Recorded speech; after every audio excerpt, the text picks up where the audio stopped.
Hey, everybody. So, this is episode number 4 of the First Customer Club, where we are talking specifically about the challenge that entrepreneurs face of finding, keeping, and growing their first customer champions. We're having chats in the trenches with entrepreneurs telling inspiring stories and the pain that went along the way in getting there. So, I am Luke Bohaneke, your host, and I'm here with my good friend and buddy all the way back from university days, Reza. How's it going today? How are you? I'm good. How are you? Very good. So you Thanks for already, having me. thanks for being on the show, man. You already cracked open the beverage. You couldn't wait.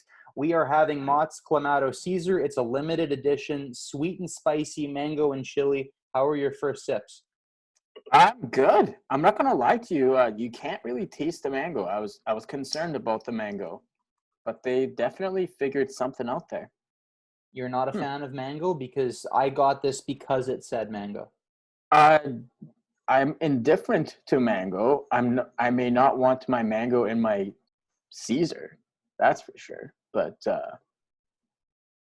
It's it's maybe I'm a weird also a guy who sells indoor gardens, so definitely not your average Joe.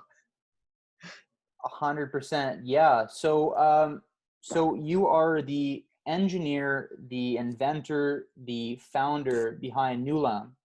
And basically, for all those who are tuning into the show here, you're essentially bringing the garden community and the garden itself into the kitchen, where you're saying that the best meal you've ever had is grown by you. I'd love to hear, I'd love to start at the beginning. So before Nullam, you and I met back in our university days. You were the president of an engineering group and I was the president of an entrepreneurship group at the business school. You and I met. You guys are putting satellites up in space. You had a student group called UMSATS, which you were the president of. And honestly, we never got to actually work together back then, but we got to meet. And I think that's probably one of the biggest takeaways for any young entrepreneur out there is to put yourself in the right position to meet people. So why don't you tell me what the heck you guys were up to and sort of how how those early days kind of propelled you down this path of entrepreneurship? I think like when you're looking at it, um, 99% of people like to kind of be in their bubble, whether it's their friend groups, whether it's their buddies in university or their classmates or their significant other, and that's it. That's their world. That's what they revolve around. But I think if you have aspirations to do more than just, the average way of going through things in life, um, shake every hand, say hello to everyone, be nice to everyone as much as you can within reason. I mean, don't take crap from anybody, but um, that's going to propel you to places you just can't you can't possibly do without having those relationships. And sometimes like you don't need to have 1,000 beers a week with you know everyone to be like, oh, I've seen I'm in touch with absolutely everybody. But if you can go out once in a while, get around some friends, get to know some people, or just always make sure you're in good terms with people. And like if you reach out to them, it's funny when you kind of take the leap of faith of doing something, um, how many people are genuinely willing to just help you. And it doesn't have to be family or your close friends. Sometimes you just got to shoot, like you're going to have to shoot a lot more than you actually score. So I think it's interesting. So what I did really well in university was that uh, I got to know a lot of people, Yeah. whether it was the satellite team, whether it was the student societies, whether it was going to conferences, whether it was just, always looking to meet new people, always to looking to be involved in different projects, very open-minded in that sense. Um, uh, a lot of those student groups can be pretty culty, as in like very cliquey, like you need to be part of the crew kind of thing. But I always felt that to be the weakness of those student groups. Like if you were open to more people, open to more ideas and more thought processes, I think you could potentially get yourself in a place where you're basically able to use those relationships and leverage it into great and better things. Yeah. Another big thing those projects kind of do for you is they make you work in multidisciplinary principles. So if you're an electrical engineer, you would never normally in a university style get to work with someone from Asper School of Business or the arts faculty or the architecture faculty or the science faculty. You're not going to get that chance to do that. With projects like this that requires all those expertise, you're able to kind of mesh them and bring them together. Now, don't get me wrong. You make it sound like it was a lot more complicated and complex than it really was. We aspired to put spacecrafts into space, and we were designing spacecraft, but pretty much one team had a chance to put it up, so you had to win the competition. So to me, it was really just about the learning experience, being able to just test yourself against other universities with, when you go through the recruiting pitch for schools, all those universities are like, oh, you don't want to go to U of M, right? Or you don't want to be going there or here. The truth of the matter is, it doesn't matter where you go. It just matters about what you do with it. So I had that rare opportunity to do that early on, and work with people that are highly, highly motivated on the tech side of things. But then I was more always interested on the bigger picture, on how this all kind of comes together. Definitely was the guy who would do like the sponsorship, would raise the funding to do what we did, kind of the bigger picture, make things work kind of thing. And that's how I got to be like the president of UMSATS.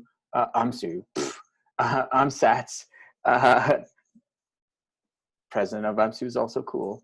No shots fired here. No shots. It's just acronyms at the end of the day. But you know what? Yes. Even though you're talking about you're trying to bring it down to a humble level, what you guys were doing. At the end of the day, like, you put yourself in a position where you were meeting people, and you were meeting people, in interesting ways. You were putting your best foot forward. And I had the exact same experience as a student leader on campus. It didn't matter so much what we were doing. It was largely who we were doing it with, and the people that you were meeting, and the places that you were going, and to try to, connect you to that bigger picture, right? So you didn't know back then that you were going to be founder CEO of, a consumer level vertical farming startup. But if you don't know what to do, put yourself in the right position. That's why, honestly, being the president of a student group for me, just the fact that I got to meet other people that were trying to push the envelope and didn't want your ordinary job. You met people that were aspiring to do cool things. From a branding perspective, it was huge, because I thought of you as this space satellite guy. Like, it was as simple as that, right? So that sort of set you up, at least from a branding perspective, from a who you know, where you go kind of perspective. That's why I would never knock anybody to get involved, because I learned much more outside the classroom than in. That was my experience. Did you? Absolutely. Go ahead. Sorry, absolutely. I was going to say is, as a 21, 22-year-old, getting out of university, getting out of school, the most terrifying, absolute terrifying thought is getting out into the workforce or into the graduate studies or whatever, and being like, oh, so this was what the last 4 years was for? Just being disappointed, not knowing, like, I'm not really up for this. You know what I mean? Like, I'm not passionate about this. That to me is absolutely terrifying. And I think what the kids that age really miss out on by not joining those student groups is basically you're burning a bunch of light bulbs. You're learning what is it that you like and you don't like, right? And you're learning it at an early on stage, and that just saves you that much more time when you hit your prime years, that you should be investing heavily into what it is that you love doing, or that position or that job or that working for that company, right? I think, like, that's a big pointer that people really miss out on, is the understanding that there are steps to this. and you're not going to get there overnight. And one of the first steps is getting to know what it is you like doing, right? What your space is, what your clique is, what your niche is. Yeah. So you took a different step than me after school. So if we're going to make one more in between, you were a student, and then you did something, and then you started Nullam. That something in the middle, which was different than what I did, is you actually got a corporate job. You had a few jobs as an engineer in the real world, electrical engineer specifically. You got to work for one of the coolest large companies in the city that is building products in agriculture. You work for MacDon Industries. How did that experience kind of set you up for what you did next? Honestly, product development, and I'm talking about hardware and software, product development at large, there is no chance some kid out of school with zero experience of working in the industry knows what it's like to actually create a product, not DIY, because what you learn in school is how to start on DIY. Prototype. Do it yourself. Yeah, prototyping. You don't actually understand what goes into a product from here's a piece of paper idea to here it is on the shelves. It is an incredibly long process. It's very tedious. And if you don't know it inside and out, you're going to put yourself in a disadvantageous position. That's a very long word. You're going to put yourself in a place where you're going to have drained all that cash, not understand what the requirements were, not understand what does the customer want. You don't understand the regulations that are involved in that specific sector, right? Because a large company with $1 billion check behind them can sit there and be like, okay, where's the need in the market?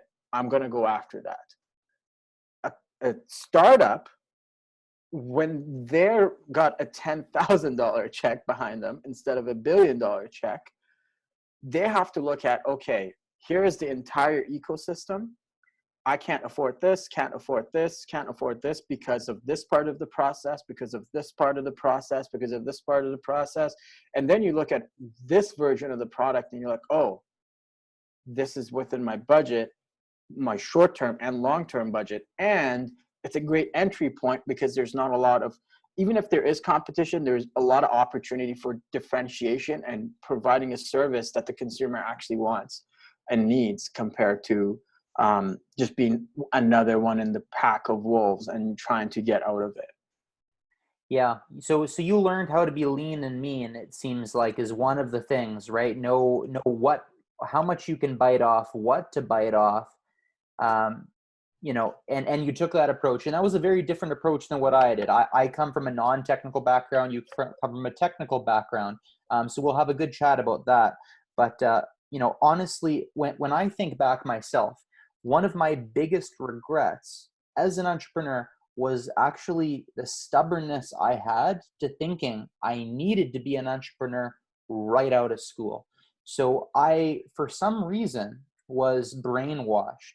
I guess I'm pushing some blame off on others, but I was brainwashed to think that if I'm an entrepreneur, I can't take the corporate job out of school because although I'll learn blah, blah, blah, then I'm going to feel trapped in that. And then I'm not going to want to leave that life once I get a comfortable paycheck. And I was scared to take that approach.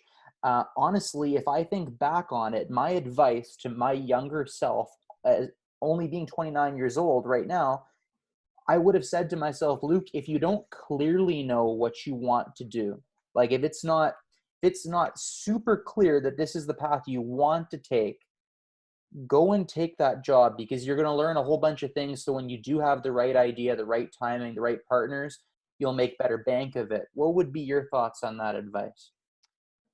I think it all goes back to what we just talked about at the beginning, open-mindedness. I think a lot of people aren't open-minded enough.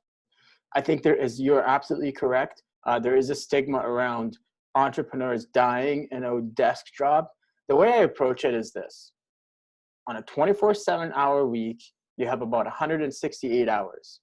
You're going to sleep, let's say 8-hour days, right? So now you got yourself, another 112 hours, 113 hours left. And excuse my math, I'm just shooting numbers here.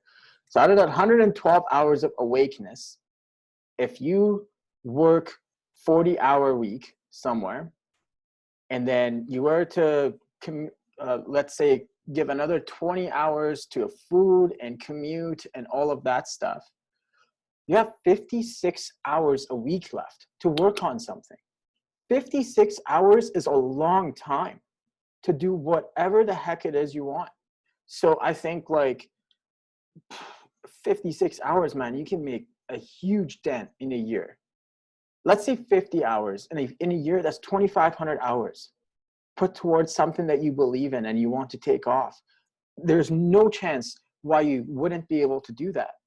Now, the challenge has become is if you pick that idea that's so out there that you're passionate about, of course, but it's so out there that your skill sets are basically at level 0, and you need to work your way from ground up and go to the levels you want to. And that's the decision I made, right? I was a design engineer full-time, working my job, making the paychecks, but I wanted to be in this gardening sector, the food sector, mainly because I felt that there is a 20, 30-year immediate future in the space. And if I figured it out, if I risked that 5-year entry level to figure it out, I would really set myself up for the following 20 to 30 years of just really putting a dent and really making a difference in the community and in the space.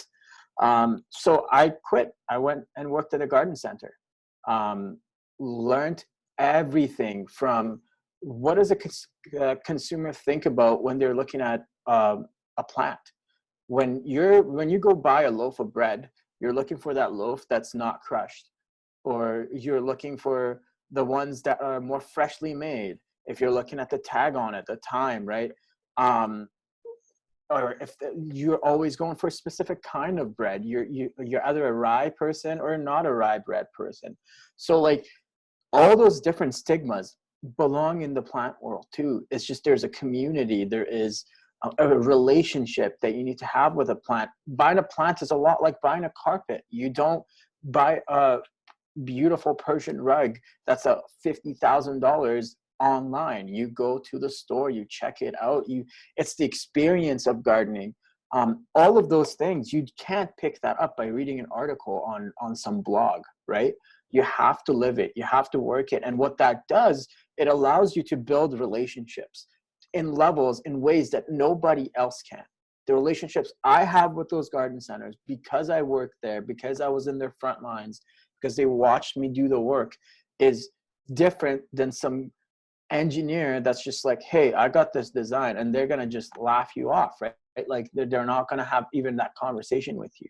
So I think, so I guess going back to my point is, if you want to be in, like, if that's your aspirations, then all the power to you. You're about to enter a lot of heartache right off the bat, because all your friends are going to be making moves. They're going to be working good jobs, making good money, buying places, doing things, like advancing in their life. And you're going to be sitting in an office on Corridon, and you're going to be banging your head against the table trying to figure your life out. Yeah, you did it very you did it very strategically from that perspective, right? Because you really were the user. You had the things needed to reduce your risk and have the greatest odds of success, right? Because you knew the engineering side of things. You had worked in a company that produces really good market-ready products. You worked in a gardening center, so you knew how people talked, how people walked, what they purchased, what they didn't purchase. You set yourself up that way. And then there's other entrepreneurs that, there's no one style, one shoe fits all, but you have other entrepreneurs who come from outside the industry. They have maybe a parallel experience they could draw upon, and they try to enter really from the outside. The more I talk with other entrepreneurs, Reza, the more I'm thinking, like, again, you can do any type of startup, but if you want to reduce your risk, being your user, having walked in the shoes of your customer before you start that business, seems like probably the best way to stack the odds, wouldn't you say? I'd say it honestly comes down to one core value, and that's competency. That's when you're talking to your customer and you've tailored a product to the customer and you are the customer, you speak their language. So when they're asking you about what kind of basil this is, so you're going to have to be able to explain this is a dolce fresca, or this is a sweet Thai basil, and this is what you would use it for. This is what you would use that for. This is what this tastes like. This is what that tastes like. What do you do? How do you pick them? How do you pick these plants so you can continuously be able to use this unit, right? It comes down to competency, right? If you're not able to show enough competency for that first few sales for people to buy your product, they're going to be like, because they're really not buying your product, they're buying you, they're buying into you, right? Yeah. So if you're not the guy that just like head to toe lived it, knows it, breathes it, it's not, you're not going to have a good chance of selling the product, if you know what I mean. Yeah.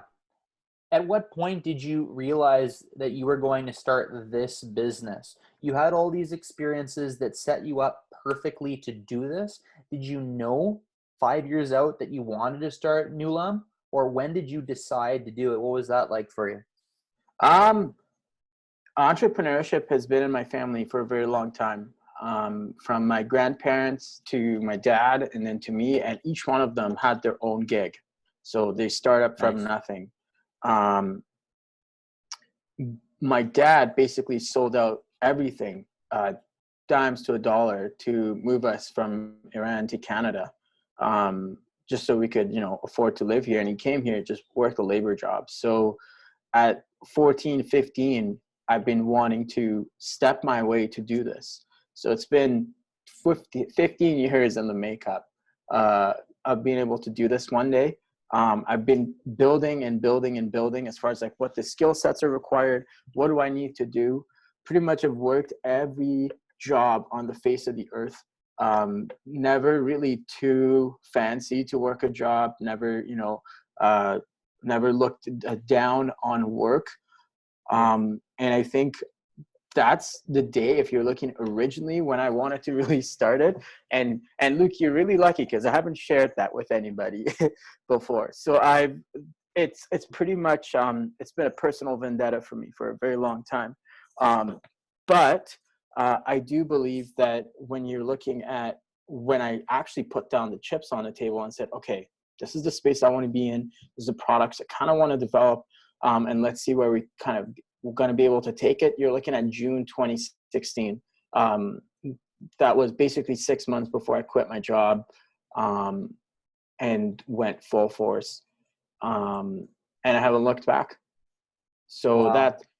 so 6 months, I basically took a vacation to San Francisco, and my brother and his wife lived out there, and went to visit them and took some time to really think about what it is I wanted to do and what I wanted to get out of this. And the initial idea was, farmers can't use their fields for 6 months of the year. Let's build something for them so they can put it on their fields for the other 6 months. And then it evolved and it evolved and it evolved and it evolved, and here we are. We got countertop units so people can grow their own vegetables at home.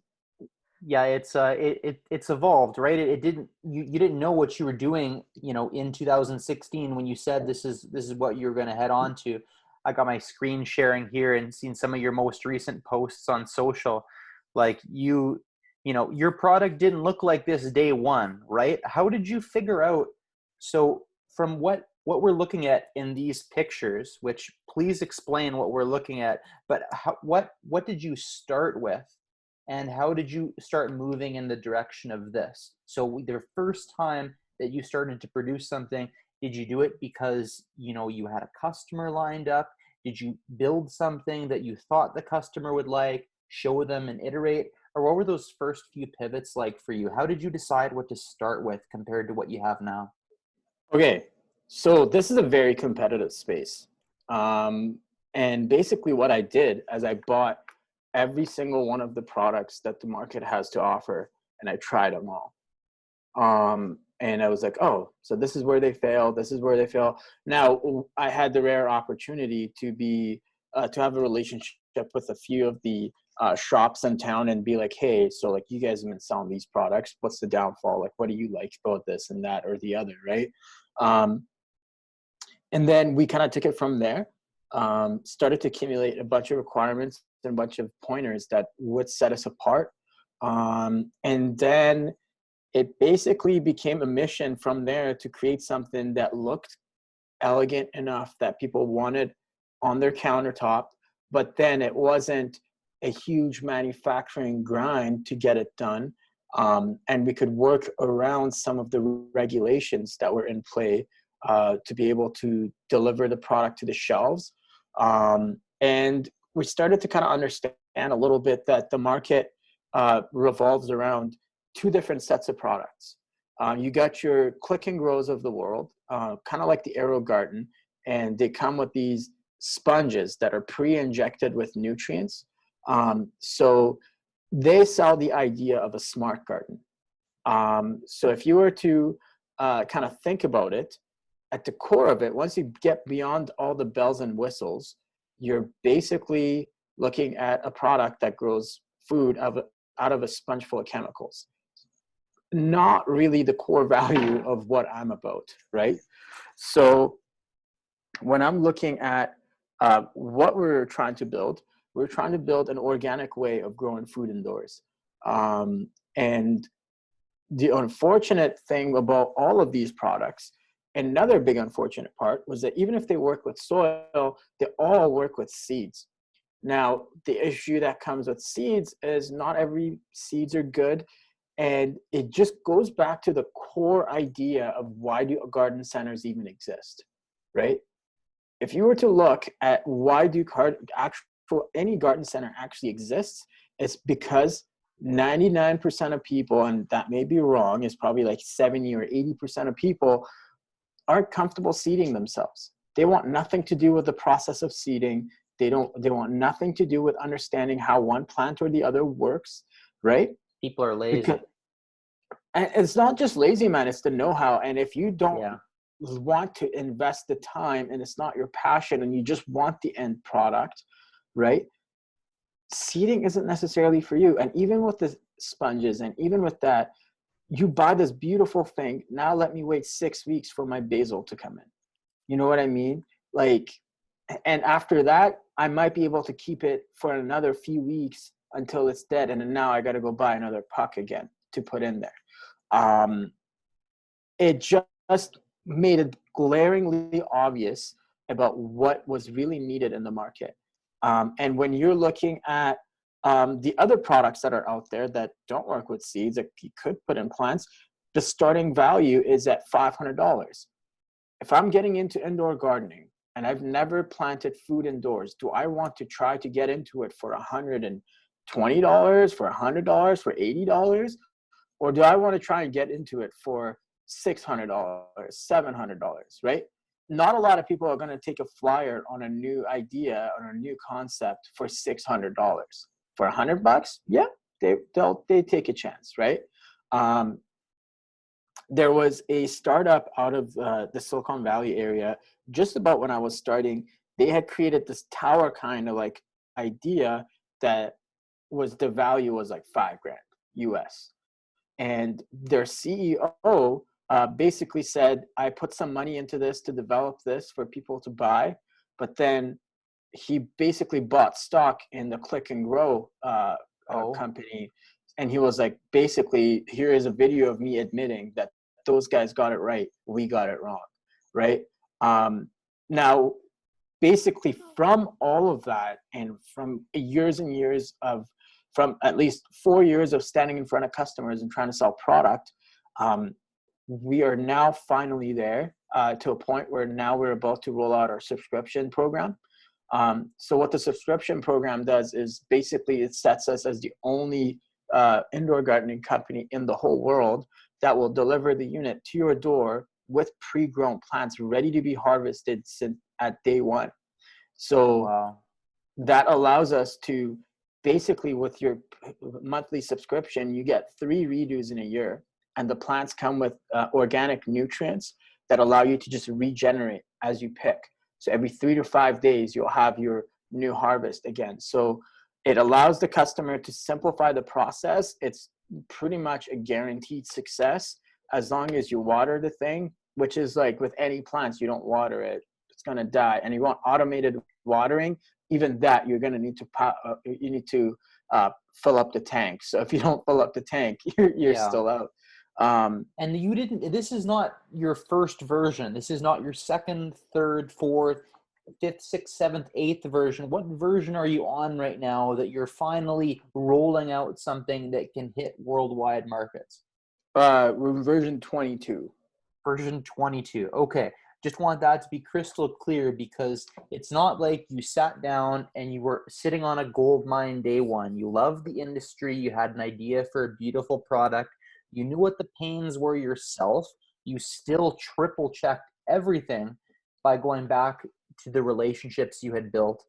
So that's beautiful. Your first customer, Reza, do you remember how that first year was? I know you had told me that you spent your first year really building relationships. You essentially found a way to convince your testers to buy the product. Why don't you walk me through the details? Do you remember the granular details, how you met and started talking to the first few people?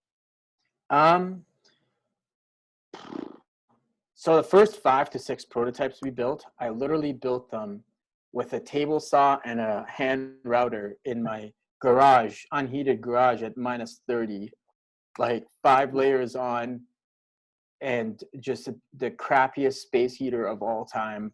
Just build, right? Like just put it together.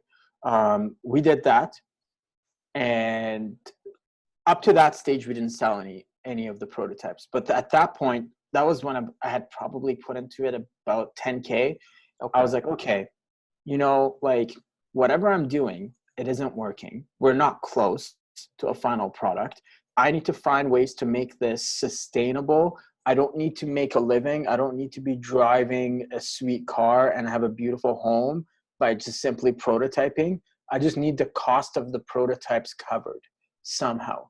So since I'd worked at the garden centers of the world, and since I had started to kind of get to know a lot of people in the gardening community, whether they were home gardeners or people that worked at garden centers or people that just loved plants in general, I was like, hey, a unit that would cost somebody, we started with our largest units. So the first units we built were the largest ones. And then people are like, okay, you need to work your way downwards. Like you need to make this smaller for me to want to buy it. But with the large ones, our cost at the time was a little over $100 a unit. So I was basically saying, look, this is retail for $400, but I'll give it to you for $100. And all I want is a five multiple choice answers to a question and a little comment section that you can leave me some feedback.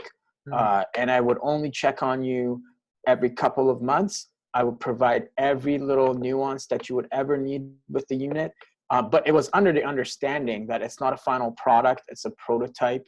Like you're, like not CSA approved or things like that. Just, you're giving me feedback. You're doing a favor for me. And I said that, like, I'm not going anywhere. You guys know that. And just, give me some feedback. Let me know what you think. And we started from there, and then it evolved into, we had a lot of feedback. Each layer that we did was, we sold about 5 prototypes. And then we took that money that just covered it, right? And then invested onto the next round, and then the next round, and then the next round. So after my first $10,000 I spent prototyping, my entire expenses after that was for the next 8 versions were a little over $7,000. So I got out of R&D with no debt to any bank or anything outside of my cold hard cash that I put into it. I was able to put that 17 grand over a full 1.5 year period, 18-month period. So it wasn't that crazy on my pocket. And the truth is, people say, oh, that's too slow. But the bottom line is we're reaping the fruits of that labor now. And if we were to just jump right into the market, we would have spent all of that dough, and we would have spent all that time, and we would be still sitting here banging our heads on a table trying to, move a product. Yeah. So when you're looking at, but when you're looking, I was just going to mention this, when you're looking at each layer of development and understanding where the product sits, we basically evaluated at each round, where do we sit within the market? Are we good enough? Where do we sit within the market? Are we good enough? And we had some metrics to evaluate that by just simply looking at return on investment. How fast are people even actually able to make their money back on the product? The quality of the food that's coming out of it, and just the general interactions of the customer with the product. I think when you are developing a consumer product, the culture that surrounds the product becomes very influential and very important. And you can't establish that without a very iterative, very overwhelmingly difficult process of product development. And I had a good understanding of what that would take because I had worked in R&D departments in town, and I know that you're not going to nail it within the first 5 to 10 revisions. It's going to take some time and development, and what kind of testing you need to do, what kind of data gathering you need to do to be market ready within a certain time. So we spent about 2 years of R&D. We grew about 3,000 plus plants from seed to harvest. And it's just become obvious as a result of doing that. We've built, we had supply chain figured out by the end of year 2. We had 3 suppliers nailed down for every little component on the product. And every time we buy to this day, we send out feelers to every single one of them. We have ordered from all of them. We know what they can deliver, what they can or can't do. We have relationships with all of them. We know what we're about, and they know what we're about. We know what they're about. We know their weaknesses. They know our weaknesses, which is good, right? And one of the things as we look on is that supply chain is something that I look to kind of model my supply chain after Toyota. Toyota every year invests into their supply chain. So they go to their suppliers and say, here's a check. This is what I want fixed. This is what I want better for the next time. Because ultimately that investment pays off on the front end when your product is just that much more integratable and that much more easier. And this is where it kind of gets interesting. I think what initially happens, and a lot of young engineers, young entrepreneurs make this huge mistake, is when they develop products or when they are developing a tech company, they believe themselves to be ground up designers, right? Being a ground up designer, you do not have that luxury as a tech startup. As a tech startup, you have zero luxury of becoming a ground level, like from a paper to a full great design of every little component. Because each component, let's say a little controller that you got to develop for your own little setup. That controller might cost you a lot less as far as the bill of materials is concerned, but then you're going to need to pay for the third-party testing. You're going to need to figure out the production tooling. You're going to need to understand the markup that's involved, all the labor that's involved. So by the end of it, let's say you want to develop a $150 controller, you're spending about $100,000 in developing that. So what becomes a huge know-how at the beginning that you really need to know is that you're not ground-up designers, you're integrators. You take products that are already off the shelf, ready to go, they meet all the standards, and you integrate them together. And then once you've gotten it out there, you get into a point like where we are right now. We're basically on a year-end design change. So we do yearly changes to our design, and that's it. We do not change or mix things anymore. Once you're at that point, then you can consider because because you have the quantities to back it up, you have the sales to back it up, then you can consider getting into that little, you become a little more, what do you call it, specialized in that sense. But I genuinely think we're still probably another 3 to 5 years away from ever considering doing anything ground up design. We're still going to be very much focused on very much just integrating products, but doing it within our services in an acceptable level, right? I think that's where this is becoming a big trend, is that a lot of kids that are coming out, they think that they got to come up with the next big thing, and the next big thing is some big tech setup. And the truth of the matter is, unless you're coming up with a touchscreen, there's not a lot of leverage in tech. Right.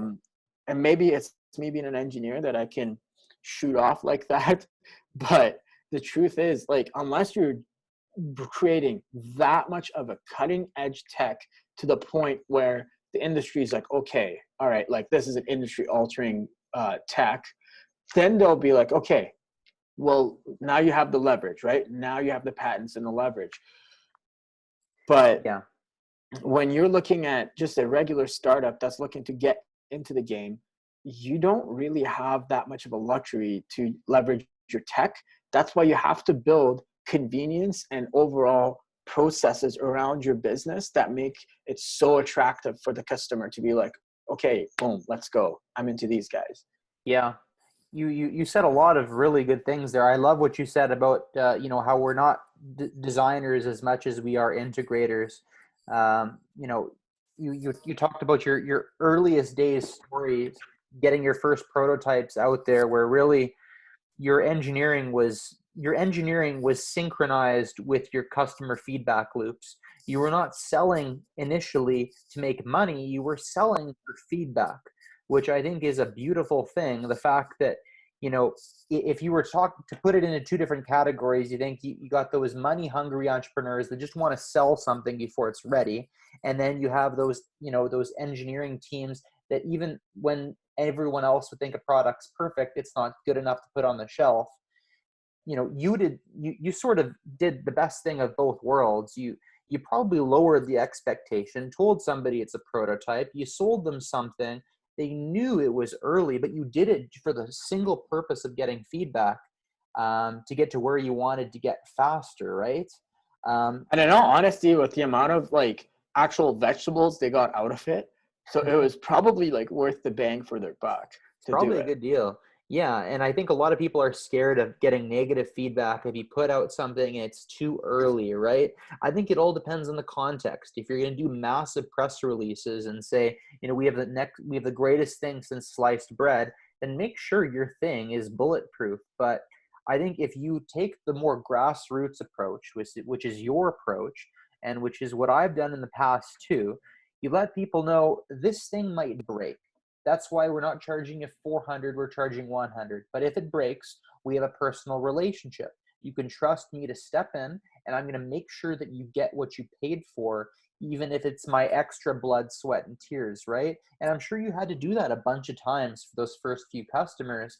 Something didn't work, you had to replace it. It was because of the good relationship that, they were able to shrug their shoulders and not get stressed. You were able to, you know, to lose a little bit more sleep and log an extra couple hours in that week, but you figured out what you wanted to build. I'm amazed when I'm listening to stories right now, especially like I'm listening to audiobooks and I hear like the story of Nike, and I keep being overwhelmed with the thought like, this happens slow. Like, you see how big some of these companies are now. You have your exceptions, yes, of a company that after a few years goes public. You have your 9-figure acquisitions or whatever it might be, but you also have really slow stories, like where it takes the better part of a decade or 2 decades before you really start rolling, right? Before you look like that overnight success. I'm listening to the Shoe Dog audiobook of the story of Nike. They're years into the business, like 45 employees after, I'm gonna ballpark it, 5 years. It's like people forget that, you know, you still had to sell one pair of shoes before you sold 20, before you sold 2,000, before you sold 10,000. Doesn't happen overnight. So I think the fact that you emphasized making each version based on customer feedback, I think is beautiful. I think it's beautiful. And you did it on a relatively low budget. So I know you as a dude that every time I've talked to you about a crazy idea that I've had, particularly hardware based, you've said, Luke, don't do it this way. Do it as cheap as possible. Just get something out there, get it tested. You've been a huge advocate of the efficiency of product development. Could you share a little bit more about that? Like how entrepreneurs can go about doing that? Everybody thinks that they need to spend more money, more time, more blood, sweat, and tears than you would probably suggest they have to. Yeah. I think it starts with one thing. You have to be very honest with yourself, with your abilities. Like, is this project I'm about to walk into within my abilities? Would I ever aspire to start a spacecraft company? No, like that's not me, right? Like, I don't know that. That's not my space, right? And I don't have Elon Musk's $500 million budget that he walked into to start that company, right? And like, to kind of take you back on this, you mentioned that how people don't realize how slow this is. Snapchat did 7 launches until they really took off. 7. Wow. So, you know what I mean? I mean, there's something to be said that you shouldn't give up. But I think what fuels not giving up is those customer feedback, is the fact that you're standing in front of the customer and you're selling your product. At the beginning, it's gonna feel like you're putting in a lot of effort to make sales, right? And to be quite honest with you, we still do. Like, we still put in a lot of effort to make our sales. We're very hands-on with our customers. Every single one of them will personally hear from me, not some other guy, not nobody else. I handle all customer service. If my team messes up, it's on me. And it just works from there, right? It only And makes sense because you're responsible for building the product. You're responsible for the product vision. So you should have your eyes and ears and mouth extremely close to the customer, right? It's not always that case. So many of the times it's not that case, but it seems like an advantage for you if you're able to balance those two, right? yeah, and it's just, when you're developing products, I think the traditional R&D path is burn cash. Let's hope to make money. And pretty much 90% of times, that let's hope to make money is a crash. And it's a crash for a lot of these companies that can afford it to be a crash. As a startup, you're risking bankruptcy at that point. And basically being in a huge trouble. Now I got 6 months to raise money so we don't die, right? And sure, like, people I think have a misunderstanding that VCs will just write a check and you're good to go. They don't really understand that relationship. They don't really understand that you're not really looking for just money. It's not about just investors. It's about the relationships and setting it up for success.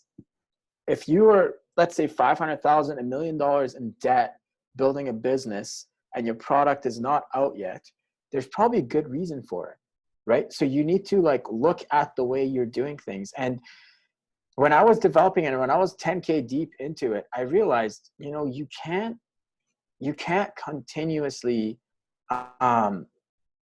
toss money at this thing. You know what I mean? It becomes Yeah. Because the cause becomes so personal at some point, because you're just so motivated to just get this thing done. It gets to a point where you don't want to put in, like, you want to basically sell everything, toss all the money into it and see what happens, right? And I'm just a huge advocate of just calm down, slow down the process. Like, just put all your chips every month. And every entrepreneur should always put all their chips on the table every month and see where they're at, right? Yeah. And because we just keep stupid schedules. Like we work ridiculous hours. And the truth is, ridiculous hours aren't sustainable if your mind is just always going all over the place. You're afraid that, oh, I don't know in 6 months where I'm going to be. But if every month, and it takes courage to do this, because I know it's hard for me, but every month, if you just sat down, you're like, okay, this is my financials. This is what the product is looking like. This is the kind of sales we're projecting to bring in. Let's see where we're going to be at, right? That's where I started to think, you know what, like I just can't keep living on maxed out overdrafts and credit cards to push this thing through. And I have to be smarter with my money and how I invest in this.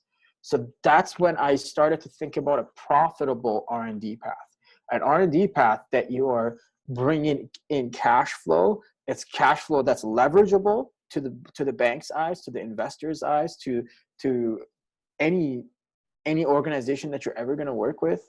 And it's also providing a little bit of subsidy that allows you to save up cash on the back end. And when you're ready to actually market this thing, just launch off the ground with minimal debt.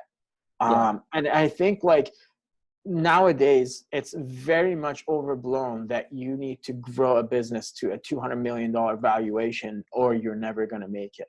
Right.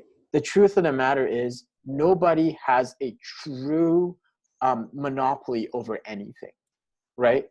So basically it comes down to two things. One, don't be afraid of competition. Competition is a part of this. I personally love a red ocean.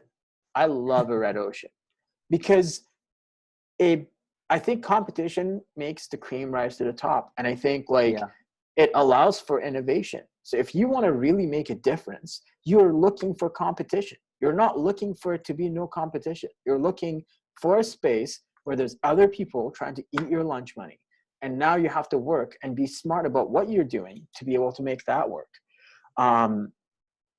When you're in so to me, that's one. Competition is a good thing. And also allows for you to understand that, okay, heads have already turned. People have spent marketing money to get customers' attention into the space, right? So if they don't need to spend, you probably need to spend minimal money to get their attention compared to what it would have been like 20 years ago when there was no product at all. So the fact that Aero Garden exists, Click and Grow exists, Sunblaster exists, all these little indoor gardens exist, it's a good thing for me. When I go to shows, I don't need to explain what this thing does. People are like, oh, I've seen these. I've been looking for these for a very long time. Oh, thank you. You've provided an option that's actually stackable, and it allows me to maximize my growth space while only committing so much footprint. That's what it came down to, really. So when you're looking at what concept of R&D that I truly believe in, it's the one that, like we've talked about, it's just customer out, but then being mindful of how much cash you actually put into it. You know what I mean? Because I think the cash is where people choose against going into entrepreneurial world, because they're like, well, I don't come from a lot of money. I don't have a lot of cash. I don't know what to do, right? It comes down to focus, comes down to money, and it comes down to the fact that what you can't spend, you have to make up for with the amount of sweat equity you put in and how much work you actually put in, right? And we're just in a very interesting time, man. We're in a time where, honestly, if you're healthy enough to do something and you got food on your plate and a roof over your head and you don't want to live a fancy lifestyle where you don't have to drive a certain kind of car or buy new clothes every month or wear branded clothing or do anything luxurious, you can pretty much do anything. Now, if this may be out of necessity, but my monthly bill is a little over $600. So like, okay, you and I are going to have a separate call on this. I need financial lifestyle advice. Because like, in all honesty, I don't go out as often anymore. I go out maybe 2-3 times a year. I've nailed down my expenses to a point where I don't need to be too much in debt outside of what the business is doing. I've sold my vehicle. I take the bus if I need to. Like, in all honesty, if you're too fancy to ride a public bus, entrepreneurial life is not for you. You know what I mean? Yeah, Like, I'm totally. sorry. Like, you have to be down to earth, man. Like, the sacrifice goes above and beyond just your paycheck and what you put in, right? Um, and it just comes down to how much you believe in what you're doing. And I've been pretty crazy about this for a very long time, but it's gotten to a place like where we are right now. If you're someone that your bill is too high right now in the middle of a pandemic, this is going to be a very difficult time for you. I think everyone is just trying to squeak out. Like, you know what I mean? Just get my monthly bills paid, just get me through this mess, and then we'll build. You know what I mean? Um, it's an incredible difficult time. Um, I'm very lucky to have low overhead compared to some other businesses, but even we had to let go of some people. You know what I mean? So I think when you are able to maintain a lifestyle that's manageable within the budget that you set yourself for yourself as an income, I think that's when funny things start to happen, because then you're like, oh, well, I got this extra cash onto the business. Let's try this or that, or let's put it aside on a savings account. And when the time comes for my marketing, I don't need to take out this huge loan. Or if I do take out a huge loan, I can leverage the cash that I have to take out an even bigger loan to be able to sustain me through the dips and valleys that we're going to go through in those first couple of years of entry into the market, right? And you're also less stressed too, right? If your nut is smaller, it allows you that chance to put those thoughts that might have been focused on how do I make my bottom line, how do I make ends meet, how do I keep the roof over my head. If you don't have those stresses, I think it could be a lot easier to let your mind wander and enter a creative space and have a good idea, right? Because a lot of people are so twerked out about what they're doing that they don't have the energy. I think that's where you want to be careful about where you work, no matter what. It's not saying you need to start in a startup, but find a good job, because if you surround yourself with good people as opposed to bad, if you surround yourself with positive people as opposed to negative, if you go at a couple less times a month, but you're able to save that extra couple $100, so you don't need to look at your online banking every 4 days, that's a good spot to be in, right? So, I totally agree with what you say, and you're basically saying that not everybody should be an entrepreneur, and I think that message really needs to be communicated, right? Not everybody wants to do what you do, how you do it. Not everybody wants to do how I do it, but also there's no one form of entrepreneurship. So I know you and I say as candidly as possible, hey, this is my advice. If you want to go and I've had an entrepreneur come to me and say, Luke, buy the most expensive car you think you can afford, because that's going to be your motivation to go and earn more money. There was a time when I thought that was good advice. I don't agree with it currently. But you know what? There's different ways of thinking about the same thing, right? At the end of the day, you got to get out there and build something. Yeah, you found. I want to change the topic slightly, Reza, because I want to get a little bit more details about your customer journey here. But again, it's your show. We can talk about whatever. But you got your first customers, you got Yeah. rolling, and what would you say? After you found your first few customers, you now have several hundred customers, if I understand the numbers. So Yep. you're not in the 1 to 3 range, and then you went from 3 to 10 range, and then you went from 10 to hundreds. How did you make that transition from relationship centric, community building, grassroots, find my first 10 customers, sell them prototypes, to now we're selling dozens at a time? What did you try? What did you learn? What marketing channel is working the best for you? Um, so when you're looking at our first customers, those were the people who were buying our prototypes. But then when we were show ready, we started to do a couple local shows. Um, we started to get into a little bit of the more niche market initially. So we were looking at teachers and schools using it to grow food for Mm. classrooms and grow plants within the classrooms. Um, It basically started there. I think the first few customers we actually had were schools. Wow. Um, and then we took that chance because the way we looked at schools were, okay, we'll give it to them at a lower markup than the average Joe. We'll give them at a heavy discount. And I think that's the big thing. If you're an entrepreneur and someone's interested in buying your product, don't be so like trying to really get every penny out of it. Just sell the goddamn thing, get your money, right? If it needs to be at a 40% discount, who cares? Get your product in someone's hand, Yeah. right? And if someone looks at a $400 product and says, oh, you give it for $250, oh, yeah, I'll take it, right? And they try it, right? Because they immediately, you wore down that whole mask of customer, like where they regret that they spent that kind of money on a product. You know what I mean? The term skips my mind. And you're immediately in a space where they're like, oh, I got a deal, so I'm excited about this. And then they try it and they give it a fair go. The biggest issue that I initially faced was people were buying the product, but they're not giving it a fair chance. They weren't giving it a fair go. And they were just like, oh, this sucks. You know what I mean?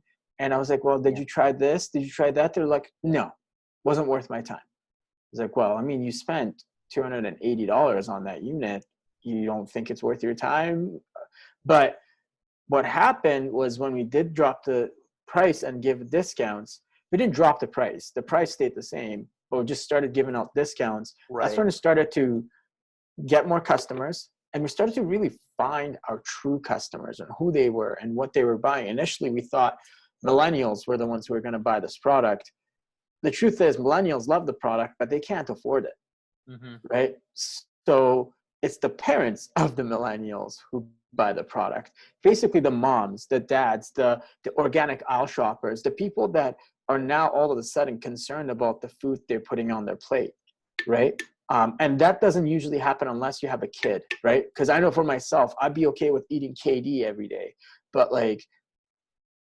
but if you're, if you have a kid, you're not going to want to feed them that, right? You're going to want to feed them something healthy, something that's, they're okay with, they're nutritious. The kids going to get what they want.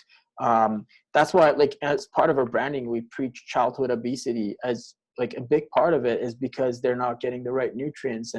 And within our product, we're like, well, you can replace the big costs of buying this stuff at stores by buying our product.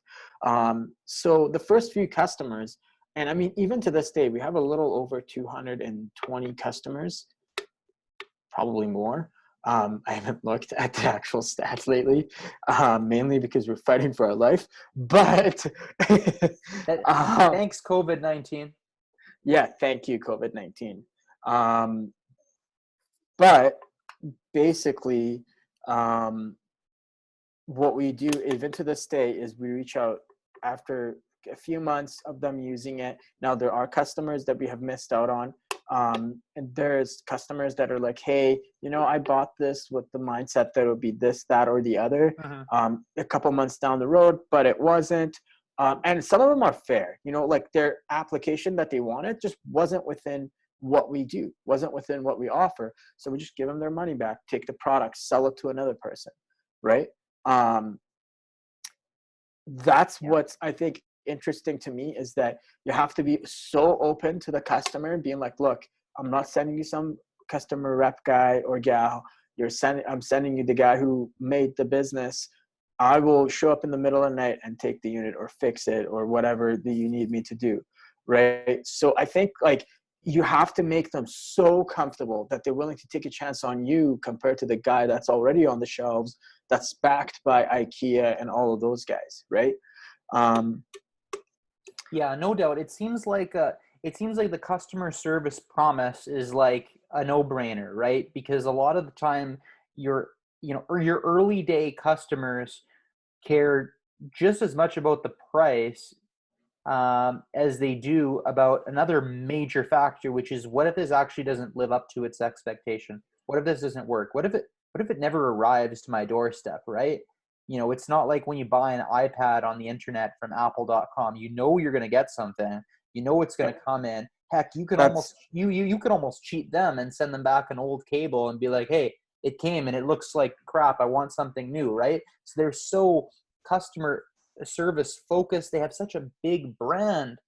Their credibility comes out in front. So I found just by promising things, just saying, "Hey, we're going to give you a lifetime warranty." It doesn't make sense for us to give you a lifetime warranty. We yeah. might lose money over the course of the lifetime if you use it and abuse it, but just to get them to say yes, like, you know, there's that certain part, you got to do things that don't scale to get to the point where it does We scale, haven't right? had like a lot of bad cases. We had one case that it was basically in the midst of Christmas, but then the pandemic was hitting China, where we bring a lot of raw materials from. Um, and it was a little issue. We had a back and forth we had with our shipping companies that we work with, who shall not be named. But basically, packages were going misplaced, or they were breaking them a lot, which we knew from testing, like, there is no chance these packages should be breaking to that level, right? Yeah. Um, and basically what we did was like, okay, we had a little back and forth, but then there was a customer that got caught in the middle and all of this. And okay, we did send her a unit. The unit got bounced back because she didn't pick it up. And then we sent it again. They broke it on the way. The whole issue, right? Not going to get into the details of it. And it was something that was very unfortunate. And it's something that we use as a model and to how we're going to treat our customers going forward and how we're going to form our policies. And we learned from it. But the truth of the matter is, like, we overcompensated for her to just feel okay about our product, right? Because we just wanted to make sure that they knew, like, there's an honest person in the background working on this. Yeah. It's not some fraud trying to run away with your money. You know what I mean? So to me, that's, I think, incredibly important. And that only comes out when you've put in the sweat and tears into this for years, right? And you know, you're not selfish about it. It's not about you or the money, right? It's about really just having an impact. Yeah. And I think when you have that, even though you'll have a couple unhappy customers, eventually your truth will come out, and they'll be like, okay, you know what? Maybe I just had a bad, caught them in the bad time, or just had a bad experience. But you know, these guys seem to be all right. And you have to be able to live with a few negative comments towards your business. Unfortunately, we live in the world of Google Google ratings and things of that nature. It's not as bad in the tech world, but it is like very bad in the restaurant world, because someone could just have a Yeah. bad day and just tear into you. But the truth of the matter is, I love Gary Vee's version of this. Here, he's just like, you just have to understand uh, people's perspective, that they might just come from a different setup, a different scenario where they're going through a lot, and they may not get a chance to really do this. Yeah. And I think my case is a little different. I'm not selling B2B, right? So in a B2B setting, you have, let's say, 5 to 10 customers, and that's probably going to get you going. For Right. me, I need about 1,000 to 10,000 customers to be like, okay, now I'm going, right? So when I look at that, in a grand scheme of things, you have to, at the B2C level, you have to be able to deal with negativity and negative comments, and flip it and turn it into something positive, where you're able to even raise your level of customer service that much more to your customers. So in all honesty, it's just a lot of building a rapport with the customer. It's a lot of building a base where someone feels comfortable giving you their cold hard cash. It's a difference when you deliver the units yourself. It's not sent by postal services. Yeah. Even if it's an hour outside the city, you drive it, you deliver it to their door, you give them the unit, it's hand delivered. It just means that much more. You know what I mean? Yeah.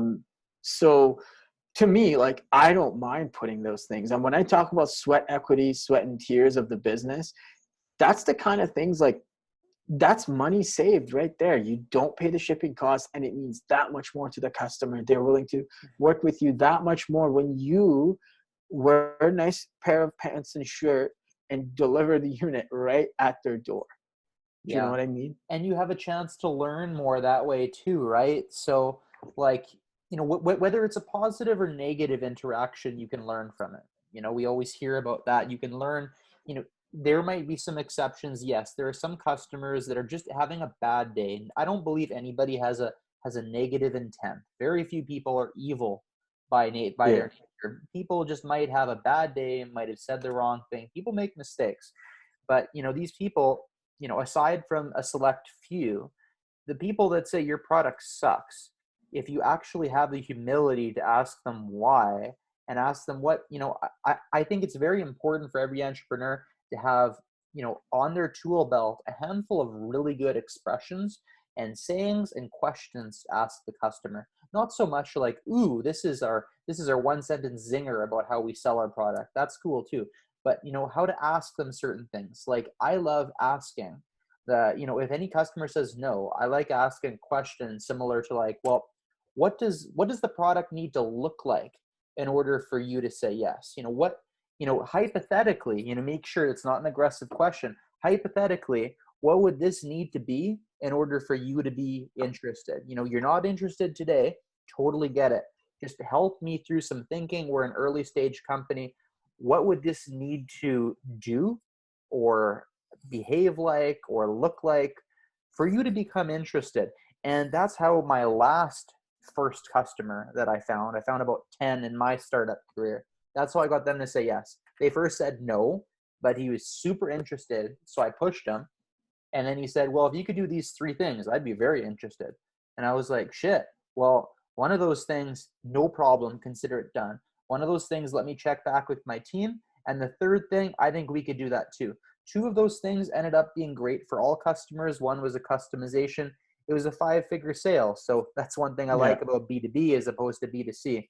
But like, and on the same side, I like to ask happy customers, like, why did you choose Nullam instead of the competitor XYZ? Why did you Yeah. decide to pay, us as a young company with not a lot of brand clout as opposed to continuing the 6-month a year backyard garden process? Like, asking these tough questions, I initially thought, oh, I shouldn't ask that because maybe it's giving the customer a chance to be like, huh, maybe I don't want to purchase this. Like, maybe they'll second guess it. But by asking, like, why are you giving me money? I'm amazed to see what you can learn from that. And you don't know that unless you talk to the customer. And if you're paying a driver, that's some lost golden nuggets right there. Yeah, and honestly, when someone messages you, your business, whether it's for sale, whether it's customer service, whatever it is, don't take a day or 2 to get back to them. 5 minutes at most. Get back to people, because if someone is really upset about your product for whatever reason, how much more pissed off are they going to be if you took 48 hours to get back to them? Pretty pissed off, Yeah. right? But if you're immediately right there, oh, that's what happened? Have you tried this, this, and this? Okay, you're good now? Okay, good. You're not good? Okay, send the unit back. We'll take care of you. Do you know what I mean? Yeah. And I say that's the advantage that I have in B2C is at the absolute worst case scenario, I can just give someone's money back and take the unit back, right? Yeah. But at a B2B level, kind of becomes hard to give back 500 grand if you've really screwed up to that level. 100%.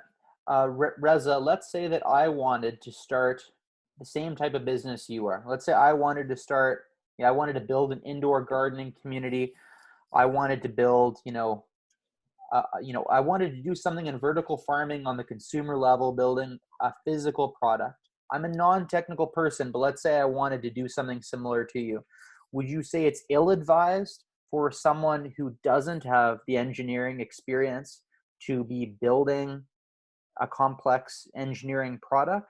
If I was stubborn enough saying that this is an exciting market for me, I want to do it, what would you say I would need to do to bridge that gap? Be an integrator. If you're not a technical guy, you don't have the luxury of not being an integrator.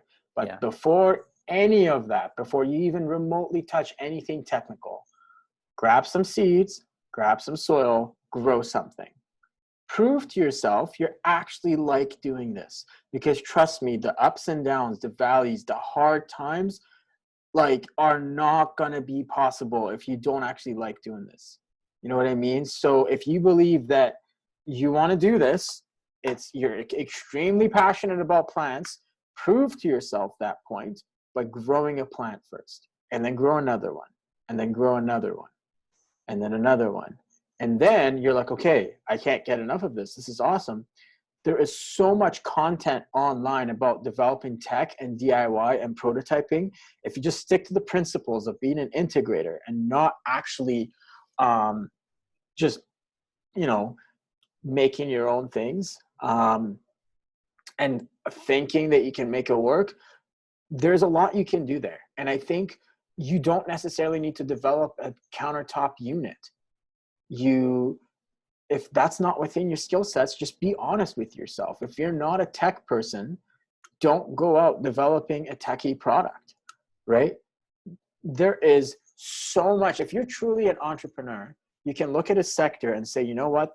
That's where my skill sets fit this best. That's what I can really do, right? I obviously love growing plants, right? I put some sweat equity into it. That's the place I want to be. Go put up a place and just buy the tech off the shelf and grow basil to the roof and sell the basil. Yeah, I totally agree with your approach. Just for argument's sake, or just to echo the other thought out there, it might be, well, I'll find a business partner with that skill set, or I'll find a really active advisory board with that skill set. Do you have any thoughts about those? Do you have a preference? I just know that those are options out there. I've chosen those options in the past. I don't think there's anything better than doing something that's, totally within your own ability to champion. But what comes to mind when I say, you could just find a business partner or an active advisor, because that's an option a lot of us choose. Absolutely. I think it comes down to hunger and desire. Does the partner have that same hunger and desire as you do to do this? Does the advisor have the same hunger and desire as you do? Quite often not in the advisory role. And the partner, if you need a tech partner, and you've never worked with a tech person before of that skill set or attitude, it's not easy. Yeah. It's not easy, right? The reason I say if it's not within your skill set, you shouldn't do it. It's not with the mindset that if you can't do it, nobody else will do it. It's with the mindset that if you can do it, you can ask the right questions. And if you can ask the right questions, you can develop a product in a lot more focused and a lot more streamlined process instead of, let me go spend a year learning what questions to ask to begin with and then decide to develop this. Yeah. Because it all comes down to collaborations. It comes down to work. Yeah, I'm the 100% owner of the company, but at the same time, there is an incredible amount of people that have weighed into our products and have worked with me. So you're going to have to be open-minded and collaborating and partnering with people either way. They may not have a stake or skin in the game. And in all honesty, 99% of people don't want to have a skin in the game. Yeah. Startups are extremely high risk. Not a lot of people want to toss money and time and resources into things like this, right? They'd much rather buy a house and just rent the house instead of giving you the money, right? Yeah. If what's most important is for you to drive an expensive car, and like you said, buy new clothes every month, or for me, it's every 2 years, then maybe it's not the right approach for you. But if I understand what you mean, whether you're doing it yourself or with a team, make sure you and anybody else on your team really wants to do what you're setting out to do, right? And they've all bought into the why, man. It all starts with the why. Why are you doing this? Simon Sinek? Great book. He's got a great book. I don't read books. I listen to books. Yeah. Just because I hate reading and I don't really like to sit there with I don't have the time to just sit there with a book and crush out a book. But I definitely have time to listen to a book on my drive to somewhere or while I'm working on something. Yeah, me too. So And for people that aren't sure if they want to tune in, go on to YouTube. There is a 15, this is 5 minutes, but it's lying. Okay. There's an 18-minute TED Talk right here on the Start With Why concept. And that was so good for me that I ended up buying the audiobook. Actually, it was a free audiobook because that was to start my Audible subscription. So if you're listening to this, you could basically listen to this book for free. I've listened to it twice. It changed my life. Reza, it seems like you agree it's one of the top readers out there, hey? there is a few books I'd recommend. There's this one. There's Good to Great. Oh, yeah. That's a great. Like, I mean, if you're, for me, I personally, I'm in the space because I want to be the best at doing this. That's what I work towards. I want to build a juggernaut. And I know it sounds cocky and crazy to say it, but that's what I want to build, right? I have the blue cover, but whatever. It's the Okay. same thing.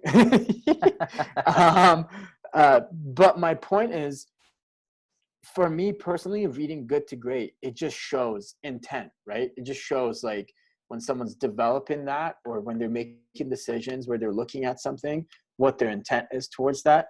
And then the other one is Scrum, by Jeff Sutherland, I believe.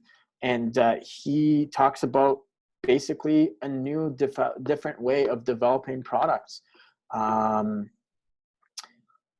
It's on YouTube too. Like, you can just listen to it for free. I know I probably shouldn't give that a plug on on an event here. Oh, there's only 5 people are going to tune into the podcast anyways. All good. Okay, sweet. Hey, you never know, man. Might hit it You big with never this know, man. podcast game. Last question that I'm going to ask you, Reza. Yes. It says we're tuning down here. Is I would say that most of the young entrepreneurs that I'm talking to all are sort of in the same position, right? You have your massive success stories.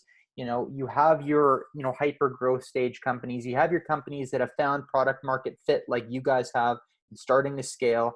But there's also a ton of people that are they could hypothetically be tuning in today that either don't believe they have their MVP, minimum viable product, ready, or they haven't found their first handful of customers yet. It's probably both. Do you have any advice to these people? Like, what would be the first thing that you would say to these people that are struggling at that conundrum where they have something half baked and they have people half interested? What's the key there? I'd say be brave, be courageous, put your product out there. Doesn't matter what it is. You don't need to build 1,000 of them. Build 10 of them, go to a show, put it out there. People will tell you what you got or don't got. We've been to shows where we had to pack 2 days early. That's how much of an embarrassment it was. That's how Ooh, bad it was, right? But it takes courage to do that, right? It takes, you have to be willing to eat shit, for the lack of a better term. So, like, you want to be entrepreneurial. I think the word entrepreneur and courageous go hand in hand. Let's go. Let's find out. Let's find out how good you are. Right. So, like, that's my mindset is, like, what I find in the community is that people are very quick to talk a lot of shit, but when it comes down to it, they're not willing to really put themselves out there to find out. And it goes with anything, right? It's yeah. not just entrepreneurs, right? If you're not willing to take a chance on yourself, then what are you doing? And in all honesty, it comes down to this too. Like, a lot of people are like, well, I'm looking for an investor to do this and that. And I'm like, how much money have you put into it? They're like, $500. I was like, okay, we need to have a serious conversation about what your priorities are. You know what I mean? Like, you want to do something, go and do it. Yeah. Understand your budget, take the time, take the slow steps, but then go there, right? I think most people are scared to really take that chance. That's why they're stuck. I was scared. I'm not going to sit here and be like, I'm not scared. I was scared. At the beginning, I was terrified, right? I sold my car to go sign up for some shows to find out if that's not That's scary. jumping off the deep end. I don't know what is, right? To a kid that doesn't come from a lot of money, man, that's a pretty big deal. So I think like when you're looking at it, I think that's what I say to those kids. I think just be courageous. You want to do this, then really truly find out, because you'll regret it. If you don't, you'll regret it. You'll always be like, what could have been if I actually looked into it? Because you'll end up going to work for someone and be like, oh, that's how they did it. This was that easy. They just put it in front of a customer. Yeah. For me, it's about experimenting. It's like you said, it's, see if it works. It's not to do something for 10 years if you have no signs from real customers that they really see value in your actual product. But get it to a point where you can find out, right? Experiment, try different things. You started selling to schools. You started selling to parents and not millennials, right? What you initially thought and what happened were different, and you only figured it out because you took the plunge and you experimented and you tried and you buried yourself in your startup and you love what you do. So you get a chance to succeed, and it's succeeding, man. So like, I wish you all the continued success there. Do you have any final words for us today? No, I mean, if you're going to do it, cut your bullshit and do it. Right. Cut your bullshit and you're just, if you find someone who is doing it, support them. You don't need to buy a unit to be supportive. You don't need to buy a product to be supportive. You don't need to sign up for a service to be supportive. You can just like, share, post, do things like that. I think that just goes a long way. So that's the way to go. 100%. That's us. I'm showing off your website here. This is you. Yeah, go on my Insta. On the Insta, I got that in the other tab here, buddy. I was all ready to go. So if do you have any plugs? Where should people follow if they want to follow you, follow Nullam, follow your story? I'd say follow Nullam. We got we're going to be doing monthly giveaways, and we're partnering with different local companies. We're sourcing pretty much everything local, except where like the tech kind of limits us as to what we can or can't do. We have a giveaway that's happening, that's ending tomorrow, so you should sign up for that. We're partnering with TNT Seeds. Yeah, I signed up for TNT Seeds, and Ron Paul Garden Center are also partnering with us in this. Come check us out. And great Mother's Day gift if you're looking to buy something to make your mama happy. We work with, we're pretty affordable. We're very much price competitive with the market. So let's find out. 100%. Reza, thanks a lot for joining me today. Really had a good chat. Hope we'll dive in a little deeper. I know you and I have these chats basically every day on LinkedIn, but it was good to have a bit of a longer, more elaborate run. I think I'm becoming an ambassador for LinkedIn. Everybody get on LinkedIn. It's honestly a great place to test your content, to test, what your target audience thinks about the things that you're saying. And, that's where you can also follow everything we're doing with First Customer Club.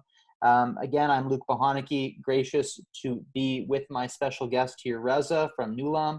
And we will look forward to chatting with you guys on future episodes dealing with how to help startups find, keep, and grow their first customers and users. Thanks, Reza. Have a good one. Thanks, man. Have a good one. Cheers.